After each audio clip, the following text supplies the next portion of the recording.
ನಿಜವಾಗ್ಲೂ ಹಾಗೇನೆ. ಹೊರಗಡೆ ನೋಡಿದಾಗ ಸ್ಥೂಲ ಪ್ರಪಂಚ ಕಾಣಿಸ್ತದೆ, ಒಳಗಡೆ ನೋಡ್ತಾ ಹೋದ ಸೂಕ್ಷ್ಮ ಪ್ರಪಂಚ ಕಾಣಿಸ್ತದೆ. ನೀವಾಗಲೇ ಎಕ್ಸಾಂಪಲ್ ಹೇಳ್ತಾ ಇದ್ರಿ, ಬೇರೆ ಬೇರೆ ನೀತಿ ನೋಡಿದಾಗ, ಸೈನ್ಸ್ ನೋಡಿದಾಗ ಬೇರೆ ಕಾಣಿಸುತ್ತೆ, ಅಧ್ಯಾತ್ಮ ನೋಡಿದಾಗ ಬೇರೆ ಕಾಣಿಸುತ್ತೆ. ಬೇರೆ ಅಲ್ಲ, ಅದು ಇರೋದು ಒಂದೇನೆ, ನೋಡೋ ದೃಷ್ಟಿ ಬೇರೆ ಅಷ್ಟೇನೆ. ಈಗ ಸ್ಪೆಕ್ಟ್ರೋಸ್ಕೋಪಿ ಅಂತ ಬರುತ್ತೆ, ಅದು ಕೆಮಿಸ್ಟ್ರಿ ಅನ್ಬೇಕಾ ಫಿಸಿಕ್ಸ್ ಅನ್ಬೇಕಾ? ಎಲ್ಲ ಬ್ರಾಂಚ್ಗಳು ಕೊನೆಗೆ ಅಲ್ಲಿಗೆ ಹೋಗೋದು, ಧ್ಯಾನಕ್ಕೆ ಹೋಗೋದು. ಈಗ ಎಲೆಕ್ಟ್ರಾನ್ ಕ್ವಾರ್ಕ್ ಥಿಯರಿ ಅಂತ ಬಂದಿದೆ, ಎಲ್ಲ ಕಡೆ ಹೋದ್ರೆ ಹಾಗೇನೆ. ಹೋದಾಗ ಆಳಕ್ಕೆ ಹೋದಾಗ ನಾವೆಲ್ಲ ಒಂದು ಅಂತ ಗೊತ್ತಾಗತ್ತೆ, ಸ್ಥೂಲ ನೋಡಿದಾಗ ಅದು ಬೇರೆ ಇದು ಬೇರೆ ಅಂತ ಅನ್ಸುತ್ತೆ. ಅಧ್ಯಾತ್ಮದಲ್ಲೂ ಹಾಗೆ ಅಲ್ವಾ, ದ್ವೈತ ಅದ್ವೈತ ಅಂತ ಮಾಡ್ಕೊಂಡಿದೀವಿ ನಾವು. ಈಗ ಅಹಂ ಬ್ರಹ್ಮಾಸ್ಮಿ ಅಂತ ಹೇಳಿದ್ರೆ ನಾನು ಬೇರೆ ಬ್ರಹ್ಮ ಬೇರೆ ಅಂದಂಗಾಯ್ತು. ನಾನೇ ಬ್ರಹ್ಮ ಅಂತ ಹೇಳಿದ್ರೆ ನಾನು ಬೇರೆ ಬ್ರಹ್ಮ ಬೇರೆ ಅಂತ, ನಾನು ಬ್ರಹ್ಮಾಸ್ಮಿ ಹೆಂಗಾಗತ್ತೆ? ಸ್ಟಾರ್ಟ್ ಆಗೋದು ದ್ವೈತದಿಂದ ಶುರು ಆದ್ರೂ ಕೊನೆಗೆ ಮುಟ್ಟೋದು ಅದ್ವೈತದಲ್ಲೇ ಮುಟ್ಟೋದು. ಈಶಾವಾಸ್ಯದ ಮಾತು ನನಗೆ ಬೇರೆ ಕೊಡಿಸ್ಬಿಡ್ತದೆ.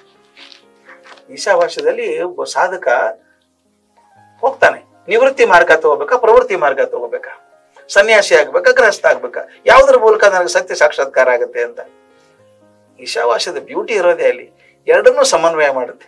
ಯಾವ್ದಾದ್ರು ಆರಿಸ್ಕೊಳ್ಳಯ್ಯ ನೀನು, ನಿನ್ನ ಬುದ್ಧಿಗೆ ನೀಲಿಕ್ಕಿದ ಹಾಗೆ, ನಿನ್ನ ಶಕ್ತಿಗೆ ಇದ್ದ ಹಾಗೆ, ನಿನಗೆ ಅವಕಾಶಗಳು ದೊರೆತ ಹಾಗೆ ಬಳಸ್ಕೊ, ಎರಡನ್ನೂ ಬಳಸ್ಕೊ, ಸಮನ್ವಯ ಮಾಡ್ಕೊ.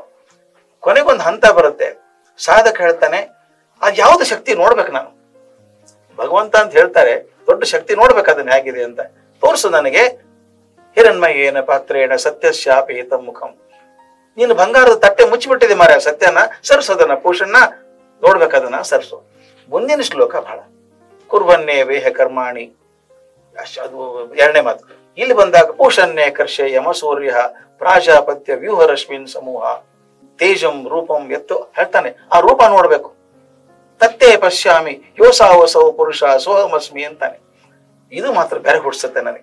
ಅವ್ನು ಹೇಳ್ತಾನೆ ಸುರುಳ ಕಿರಿಗಳನ್ನು ತೆಗೆದ್ಮೇಲೆ ನೋಡ್ಬೇಕು, ಭಗವಂತ ಶಕ್ತಿ ಹೆಂಗಿದೆ ನೋಡ್ಬೇಕು ಅಂತ ನೋಡ್ತಾ ಅಯ್ಯೋ ಅದು ನಾನೇ ಅದು ಅಂತಾನೆ.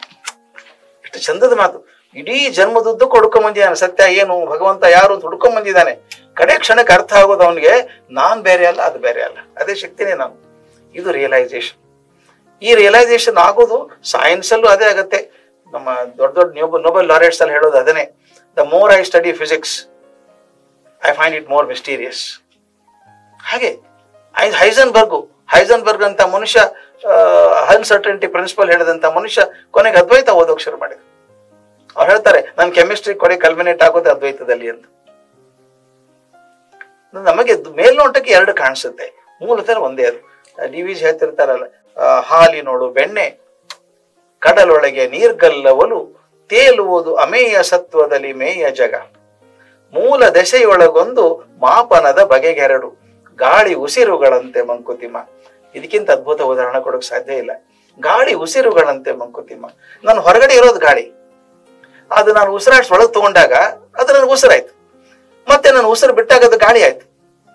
ಅಂದ್ರೆ ಯಾರ್ದೋ ಉಸಿರು ನನಗೆ ಗಾಳಿ ಆಯ್ತು, ನನ್ನ ಉಸಿರು ಇನ್ಯಾರಿಗೂ ಗಾಳಿ ಆಯ್ತು.